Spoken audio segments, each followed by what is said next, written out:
आदेशवार building मागे रानू शेठ बिल्डिंगच्या शेजारच्या गल्लीत सायनी रोड प्रभादेवी मुंबई 25 दादर पोलीस ठाण्याच्या हद्दीत सर्रास कायद्याला न जुमानता मटका जुगार चालवले जात आहे। त्याबाबत तक्रार अर्जावरील विषयाला अनुसरून मी आपणास असे कळवतो की आदेशवार बिल्डिंग मागे रानू शेठ बिल्डिंगच्या शेजारच्या गल्लीत सायनी रोड प्रभादेवी मुंबई 25 दादर पोलीस ठाण्याच्या हद्दीत सर्रास कायद्याला न जुमानता मटका जुगार चालवले जात आहे। त्या सर्व गोष्टींवर तातडीने कारवाई करावी, कारण आसपास परिसरात उच्च शिक्षित व प्रतिष्ठित लोक राहतात।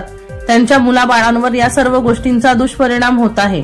त्या ठिकाणी मटका व जुगार खेळण्यासाठी दारुडे, चरसी, गर्दुले व अश्लील भाष्य करणारे टवाळ मुले व माणसं ही उभे असतात। त्या सर्व गोष्टींचा आसपास परिसरातील लोकांना फार त्रास होत आहे। महाराष्ट्र जुगार प्रतिबंध कायदा 1887 चे कलम 4 व 5 आणि सार्वजनिक ठिकाणी उपद्रव करणाऱ्यांवर भारतीय दंड संहितेनुसार कलम 268, 278 व 510 अंतर्गत कारवाई करून हा मटका व जुगार कायमस्वरूपी बंद करावा आणि मटका व जुगार चालवणाऱ्या लोकांवर कायदेशीर कठोर कारवाई करावी। माझ्या या तक्रार अर्जाची गंभीर दखल घेण्यात येईल अशी मी पोलीस प्रशासनाकडून अपेक्षा बाळगतो व तुम्ही केलेल्या कारवाईच्या प्रती मला देण्यात याव्या ही आपणास नम्र विनंती। संतोष कट्टमणी यांचा रिपोर्ट, बुलंद पोलीस टाइम, मुंबई।